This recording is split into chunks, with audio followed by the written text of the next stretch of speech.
Now it's time to create our first event, in which we want to tell Construct that it should always attach these player graphics to the player. So let's head over to the event sheet here. And we can see it's quite empty at the moment, but we have this small add event link here. Let's click on that one. And events consists of two parts. There's always the condition, which is basically like checking if something is true. And then there's the action, which then happens if the condition is true. So in this situation, for the condition, we want to see has the layout just started. And for that, we can go to this category called system. We can see that there's also all the different objects that we have added here available for these conditions, but this condition is actually a system condition. So let's go into this category, and there's all these different options here. We can use this handy little search bar if we know what we are looking for. So let me show you. We are looking for this event that will run on start of the layout. So if we didn't want to scroll down and search for it, I could simply type in here start, and we will see everything that has the word start in it. That's a really fast way of kind of finding what you need. So on start of layout is the condition that we want to use, which means that this, what we will do next, will happen when the layout starts. Alright, so I will click done, and there's the first part of our event. Then it's time to add the second part, which is the action. I will click here add action, and the action is what actually happens when this condition is true. And what I want to have happen is I want to take this player foot graphic, for example, and then I will hit next. And there's a lot of different actions that I can choose from. And because we have added this pin to behavior, there's also a category for that. And we want to use exactly that. So I want to select pin to object. And then I will click next. And can you guess which object I want to pin this to? Well, yeah, it's the real player. So I will select my real player object here and hit OK. And I want to pin both the position and the angle, so that the position of the graphic follows the real player and also the angle of the graphic follows the real player. Then I will hit done. And let's take a look at what happened with this event here. So I will go to my layout one and I will preview.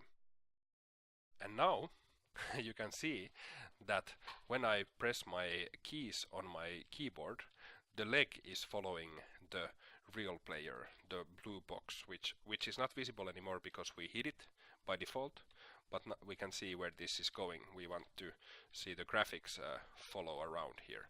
So let's do the same for the other things here as well. So the other graphics, I mean.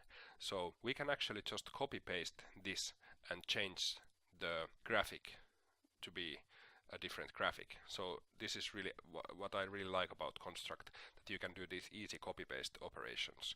So I will select this line, this part here, just by clicking on it. Then I will press Ctrl-C, Ctrl-V to paste, and now I will simply replace this object. So I will right-click and say Replace Object, and I want to replace the foot graphic, and I want to replace it with maybe the hand. So now I have done the same thing for the player hand graphic. On start of layout, the hand graphic will be attached to this real player here. And let me do it once more, Ctrl-C, Ctrl-V, and I'm going to right click, replace object. This time I want to replace the hand with the player torso graphic. Alright, now we are attaching all these three elements to the real player on the start of the layout. Let's see how that looks. Alright, so now we can see that our entire player graphic is moving around, and that's exactly what we want. We can also see that at the moment we can walk through these platforms, and the player is also hovering a little bit in the air. So let's fix those things real quick here. So I will go back to Construct. Let's zoom in a little bit by holding down Control and rotating the mouse wheel. And we want to make sure that we are not hovering in the air. So let me select my player graphic. Then I will just move it down a little bit. and then I might grow it so that it becomes a bit higher, so that you know, we can just walk through things too much. Maybe I will leave a little bit space here so that, you know, basically the upper part of the head can walk past some things, but we definitely don't want him to be able to pass things as easily as he just did. So let's see how that works. So now he can't pass these things anymore, which is what we want. He's still hovering in the air. Now one handy way of, because I want to select everything that is related to the player and move everything up a little bit, let me just turn on the locks for these other layers. Now that's a good thing that you can do when you don't want to select the wrong thing. Just lock the layers, and now it's impossible for me to select, for example, the background. And now I will just drag this selection box around the player, and let's see if I move everything up and take a look at the preview. He's still... Oh, now I understand. It must be that the collision polygons of the floor are actually incorrect. So these floor elements think they are extending all the way here. So let's see how we can manually fix some collision polygons.